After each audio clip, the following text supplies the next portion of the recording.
Obie McKenzie easily qualifies as being one of the titans of Wall Street that we always hear so much about in the business world today.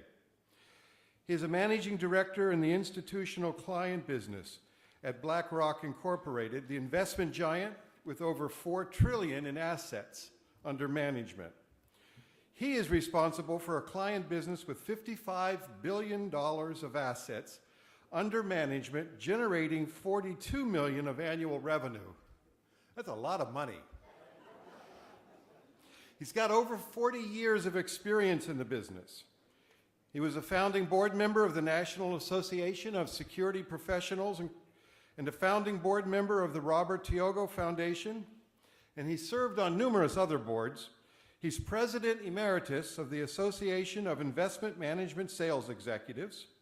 He was named by Black Enterprise magazine as one of the 75 most powerful African Americans on Wall Street in 2011, and then named Marketer of the Year in 2013 by Money Management Intelligence.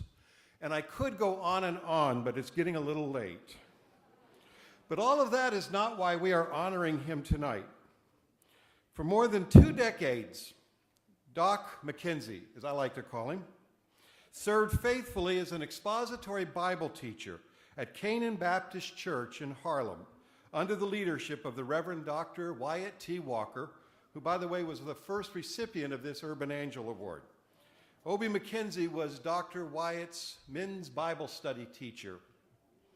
These days, Obie is a member of the Community Baptist Church in Englewood, New Jersey, which is under the skilled and dynamic pastoral leadership of the Reverend Dr. Lester Taylor.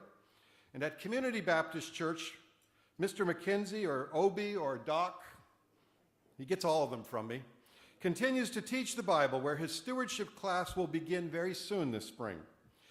He continues speaking, lecturing, presenting at seminars around the nation on his favorite topic, Bible economics. Now, he's also gathering his insights into a biblical economics book that expects to be out in print by the end of the year, and now I'm on record as saying it, so you got to finish it. And we'll see it soon in print, I know. He's going to say more about the subject matter in his own remarks, but let me suffice to say that this managing director of BlackRock, standing at the very top of the global economic system, is daring to tell us that the Bible challenges at a fundamental level the basis of our current global economy, which is built upon principles of greed. That he speaks to us from the pinnacle at the top, from BlackRock. He speaks to us of an alternative economy that's based upon love, generosity, and grace, where the current global economy seeks payback. The biblical economy, he says, is built on the premises of the promise and offers us a vision of an economy that can truly sustain us into the future, undergirded by the spiritual law of giving.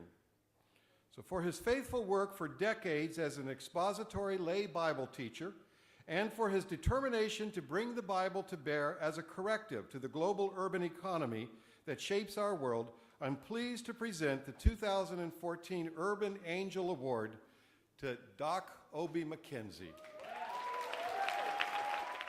Good evening, everyone. Thank you so much. Isn't hyperbole amazing?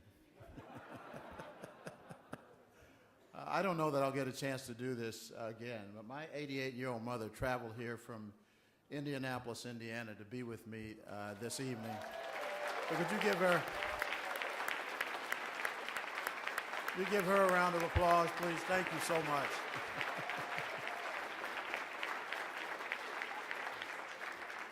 She's raised me for nearly 70 years, and she's still got a lot of work to do. When I heard about getting an Urban Angel Award, I could hear my wife saying, "Honey, you know that I am a Christian woman, and I do believe in angels. As a matter of fact, I've met a few angels in my life, and I love you very much, but you ain't no angel."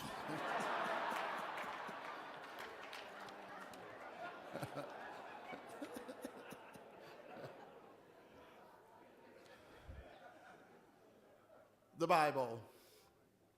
The Bible is the most widely owned and least widely read book in history.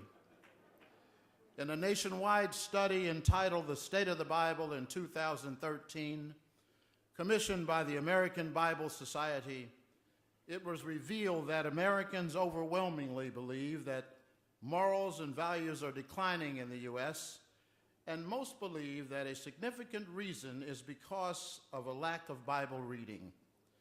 The survey also found that the Bible remains a highly valued and influential force in America, but that belief in its role in American society has become less important to the young as well as to the more mature members of our population.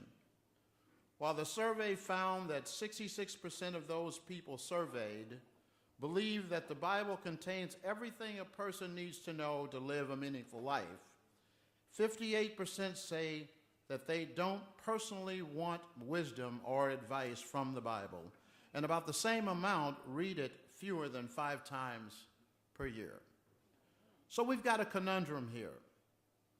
Many people think that the solution to contented living can be found in the Bible, but few consult its words for the solution to many of the problems that we face today. Regardless of the apparent disconnect between ownership and use, the Bible remains, in my humble opinion, a guide for living to the fullest, a roadmap for the winding journey of life, and a refuge in times of trouble. People in pain and suffering, in prison and in mourning, often tell of how they turned to the Bible and found strength there in their desperate hours. The Bible is still a treasury of insight as to who we really are. It is a source book for everyday living. In it, we find standards for our conduct, guidance for knowing right from wrong, principles to help us in our confused society where often anything goes.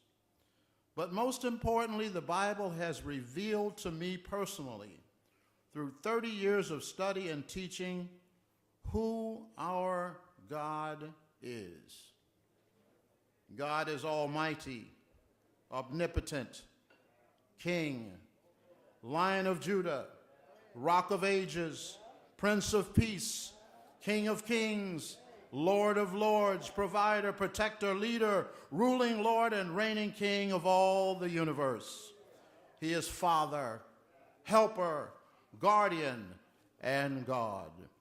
He is the first and the last, the beginning and the end.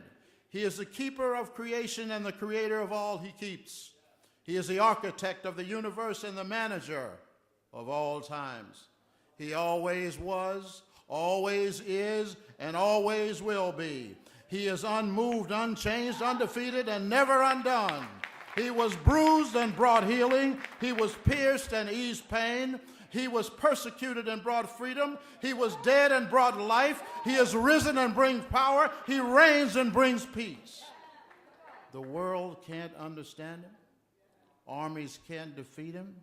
Schools can't explain him, and leaders can't ignore him. Herod couldn't kill him, the Pharisees couldn't confuse him, and the people couldn't hold him down. Nero couldn't crush him, Hitler couldn't silence him, New Age can't replace him, and you can't explain him away. He is light, love, and Lord. He is goodness, kindness, gentleness, and God. He is holy, righteous, mighty, powerful, and pure. He always was right. His word is eternal. His will is unchanging, and his mind is on me. God is in control, and by faith I am on his side, and all is well with my soul. I will cherish this honor, and I will wear his name, wear it in the name of the name above all names, and his name is Jesus. Jesus, the lily of the valley. Jesus, the Lion of Judah. Jesus, the cornerstone. Jesus, the Prince of Peace. Jesus, my way maker. Jesus, my bridge over troubled waters. Jesus, the name above all names. Thank you, and I will wear it in his name. Thank you so much for this honor. I'll wear it in his name.